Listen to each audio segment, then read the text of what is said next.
I never thought something like this could happen to me. I had spent my life convinced I knew exactly who I was, what I wanted, and where I was headed. But one quiet afternoon, everything changed.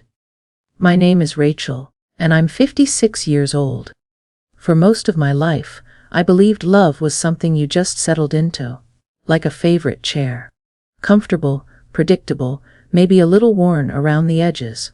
I married young, raised 2 children, and lived in the same quiet cul-de-sac for over 20 years. I thought I knew who I was, what I wanted, and where my story would end. But life has a funny way of catching you off guard when you least expect it. I never thought something like this could happen to me. Please don't make the same mistake I did. It was a quiet Thursday afternoon, the kind where the light filters in soft and golden through the kitchen blinds, warming the tile under your feet and making the dust in the air sparkle like tiny stars. I had just finished a late lunch. Chicken salad, some fruit, nothing fancy, and was rinsing off dishes when I heard a knock at the back door. I dried my hands on a towel and opened it to find Daniel, my neighbor's husband, standing there with a sheepish smile and a cardboard box in his arms. "Hey, Rachel," he said, shifting the box. "Kathy asked me to return your pie dish and these books she borrowed. Hope I'm not interrupting anything." I shook my head and smiled. "Of course not. Come on in." Daniel and Kathy had moved in 3 houses down about 4 years ago. She was bright and talkative, and Daniel was the quieter type, steady, kind, and always willing to help around the neighborhood. We had shared barbecues and block parties, but never more than a few casual conversations.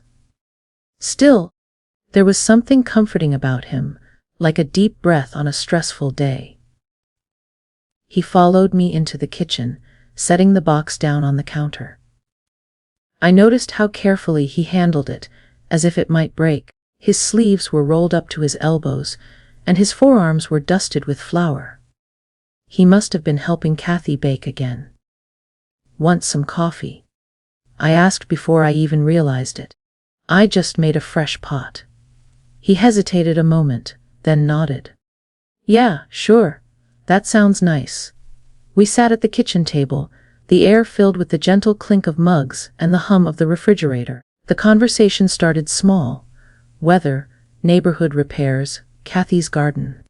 He asked about my kids, and I told him how my daughter had just started grad school in Chicago. We both laughed when I showed him a picture of my son's new dog, which looked like it had eaten a mop. But then something shifted. He looked down into his coffee for a long moment, fingers wrapped tightly around the mug. "You ever feel like the life you built is suddenly not enough?" he asked quietly. I froze mid-sip. His voice was steady, but there was a tiredness beneath it. Something fragile. I set my mug down gently. "All the time," I said, and meant it more than I expected. He looked up, and for the first time, his eyes really met mine.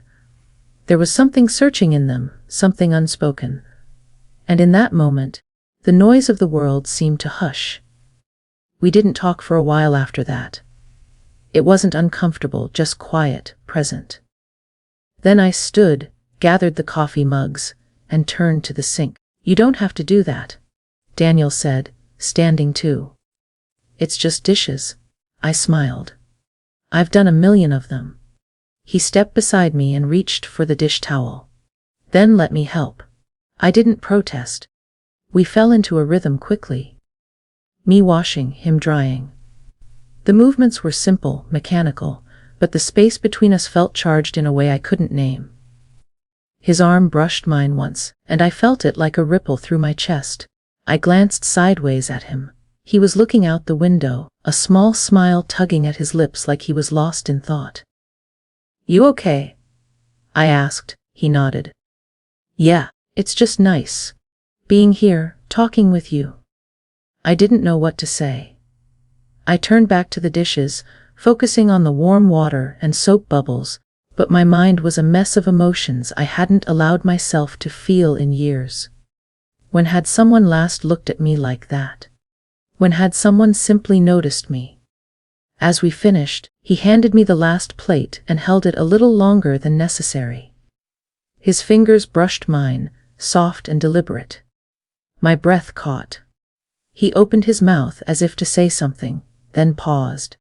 "I should get going," he said instead, his voice low. I nodded, not trusting myself to speak. I walked him to the door, and he turned back just before stepping outside. "Thanks for the coffee and the conversation." "Anytime," I said, though we both knew it wasn't casual anymore. He left, and I stood in the doorway, long after the screen door swam shut. The scent of him, cinnamon and soap, still lingering in the air. I didn't know what this was. I didn't know where it would lead, but I knew that something had shifted, and I couldn't pretend otherwise. The days that followed felt different. The ordinary rhythms of my life. The morning coffee, the quiet walks, the soft creak of the porch swing, suddenly felt louder, more noticeable, as though something beneath the surface had stirred and refused to settle back down. I'd see Daniel sometimes from my window, mowing the lawn, carrying groceries. Once, he waved at me while walking his dog, and I instinctively waved back a little too quickly, like a teenager with a crush. I chuckled to myself afterward, shaking my head. "Get it together, Rachel." But I couldn't stop replaying that moment in the kitchen. The way he looked at me, the weight of his words, that gentle, lingering touch of his fingers against mine. Saturday came, and Kathy knocked on my door with a cheerful grin and a covered tray. "Brought you some lemon bars. Daniel says they're too sweet, but I think they're perfect." I smiled and accepted them, trying to keep my voice light. "He helped you bake again." "He always does. Honestly, he's better than me at it." "Too bad he hates lemon."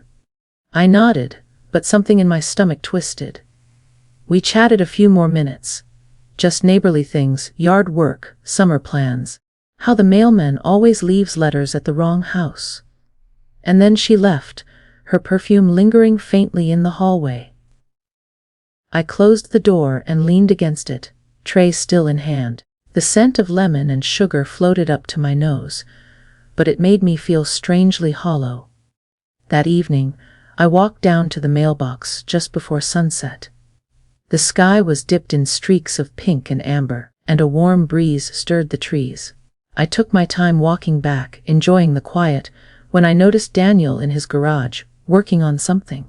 He looked up and caught my eye. "Evening," he called. I hesitated. "Evening, you got a minute?" I did. I told myself I'd just say hello, be polite, then walk home. He waved me over, wiping his hands on a rag. "I'm fixing up Kathy's old garden bench. Figured it's better than buying a new one." The bench sat between us, half sanded. Its wood faded and split. "That thing's been around forever," I said, smiling. "I remember her painting it teal 5 years ago. It matched her earrings." Daniel laughed. "It still does. She wears them every time she sits on it, like a ritual." There was a beat of silence, comfortable but charged. "You ever feel like you're part of a routine you didn't sign up for?" he asked suddenly, voice quieter. I looked at him, unsure what to say. He leaned on the work table, eyes on the bench, not me. "Don't get me wrong," he continued. "I love Kathy. I do. But sometimes it feels like I'm standing outside my life, watching it happen instead of living it." The breeze rustled through the leaves. I stepped closer. "I know that feeling," I said. "Sometimes I sit at the table in the morning and stare out the window for 20 minutes before I even take a sip of coffee. It's like my body's there, but my heart is somewhere else." He looked at me then, really looked, and it made me feel seen in a way I hadn't in years. "I think that's why the other day felt different," he said. "It wasn't about dishes. It was just easy, real." My breath hitched slightly. I nodded, unsure how to hold all the weight of what he was saying.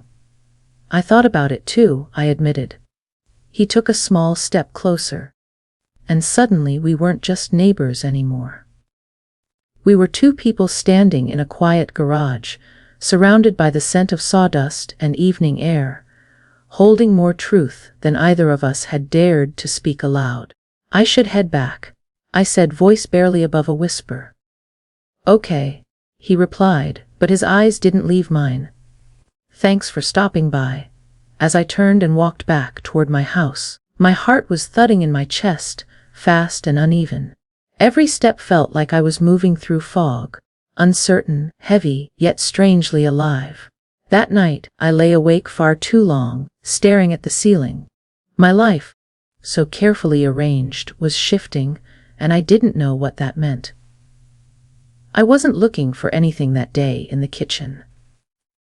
But now I wasn't sure I could ignore what I had found. The next week was a blur of restless sleep and second-guessing myself. I went about my days like normal. Groceries, laundry, calls with my daughter. But there was a low hum inside me that never went quiet. Every sound seemed sharper, every silence heavier. I avoided the garage when I walked past Daniel and Kathy's house, not because I didn't want to see him, but because I did too much. On Wednesday afternoon, I was out in my backyard trimming the rose bushes when I heard the soft clang of a metal gate. I turned and saw Daniel standing just beyond the low fence that separated our yards. He looked hesitant, like he wasn't sure if he should speak. "Hey," he finally said. "You've been quiet." I wiped my hands on my gardening gloves. "Yeah, I guess I've just been busy." He nodded slowly. "Mind if I come over?" I didn't answer right away. My heart was already beating faster. "Sure," I said after a moment, barely above a whisper. He walked around the gate and stepped into my yard. The sun was low, casting a warm orange hue across everything. He stood a few feet from me, close enough that I could smell that familiar blend of fresh laundry and cedar. "I've been thinking," he said, glancing down at the grass, "about how we talked, about how I felt when we did." I stayed still, waiting. "I don't want to mess up anything." "Not with you.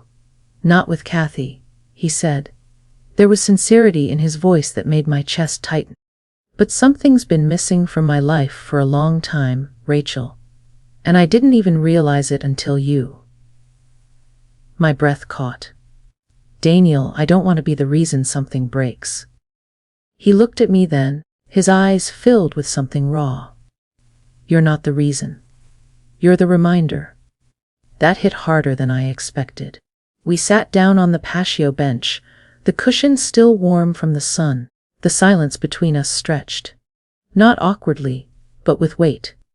"You know," I began slowly, "when my husband left me 7 years ago, I told myself I was okay, that I didn't need anyone. I filled my days with chores and my nights with books. I convinced myself that peace was enough." Daniel turned toward me, listening without interruption. But then the other day in the kitchen, something changed. It was like I remembered what it felt like to be noticed. To be cared for. Even in the smallest way. He nodded gently. "That's exactly how I felt." We didn't move closer. We didn't touch, but emotionally something shifted again. Not loud, not sudden, just real. A soft breeze picked up, rustling the leaves overhead. I closed my eyes for a moment and let it wash over me. "I'm scared," I said quietly. "Of what this could mean, of what it says about me." Daniel leaned forward, elbows on his knees. "You're not doing anything wrong, Rachel. We've just both been living in silence for too long, and maybe this, whatever this is us finally hearing something." The words hung there, gentle and true. After a while, he stood. "I should go," he said, not with regret, but with restraint. I nodded. "But I'd like to see you again," he added. "Just to talk. No pressure." I gave a small, wary smile. "I'd like that too." And as he walked back to his yard, I felt something unexpected. Hope. Not reckless, wild hope, but quiet, grounded hope. The kind that doesn't demand answers right away. The kind that waits. That night, I stood by the kitchen sink, watching the moonlight spill across the counter. I reached for the dish soap and turned on the water. And for the first time in a long while, I didn't feel alone. A few days later, I found myself standing in my kitchen again, hands deep in a sink full of warm, soapy water. The late afternoon light filtered in through the window, glinting off the faucet, and for a moment, everything felt familiar. But I wasn't the same woman I had been just weeks ago. I had changed slowly, quietly, in the spaces between conversations and the pauses between words. I heard a soft knock at the back door. My heart didn't race this time. It just fluttered gently. Daniel stood there wearing a faded gray shirt and jeans. His hair was a little messy, like he'd run his hands through it a few too many times. He held a small paper bag in his hands. "Hey," he said, smiling. "I brought lemon muffins. Kathy's out with her sister, so I figured." I smiled and stepped aside, letting him in without saying a word. We sat at the table, the silence easy between us. He placed the bag down and pulled out 2 muffins. The scent of citrus filled the air. "I don't want to lie," he said after a moment. "To Kathy, to myself, or to you." I looked at him, unsure where this was going. "I talked to her yesterday," he continued. "Told her I needed space to think. That something in me didn't feel settled anymore. I didn't say anything about you, not out of shame, but because this isn't about blame, it's about truth." I felt a strange mix of relief and sadness. How did she take it? She was surprised. Hurt, I think, but maybe not entirely shocked. He paused. "We've both been going through the motions." She even said, "It's like we've been good roommates for years, not partners." I nodded, feeling the weight of that reality. I wasn't rooting for his marriage to fail. I had never wanted that. But I couldn't deny what was growing between us. Daniel leaned forward. "I'm not asking for anything, Rachel. Not a decision, not a promise. I just wanted you to know I'm not going to pretend anymore. Not in my life. Not with my heart." I looked down at my hands, fingers resting on the rim of my mug. My mind swirled with questions, but my heart felt still. "I don't know what this is yet," I said quietly. "But I know how I feel when I'm around you. I feel seen, heard, like I matter in a way I haven't in a long time." He reached out gently, covering my hand with his. It was the first time he touched me like that, without hesitation, without apology. And in that touch there was no urgency, just presence. We sat there for a long time, saying very little. The sun dipped lower, casting the kitchen in golden light. Outside, the world continued as usual, birds chirping, wind brushing through leaves. But inside, something had quietly opened. A new chapter. Maybe a possibility. Later that evening, after Daniel had gone, I stood barefoot in my backyard, the grass cool under my feet. I tilted my face up toward the darkening sky, stars just beginning to peek through the twilight. I thought about all the years I spent burying pieces of myself to keep things tidy, to keep the peace, to fit the mold of who I thought I was supposed to be. But now I was starting to remember who I really was underneath it all. And maybe, just maybe, that woman was ready to let herself be known again, not just by someone else, but by herself.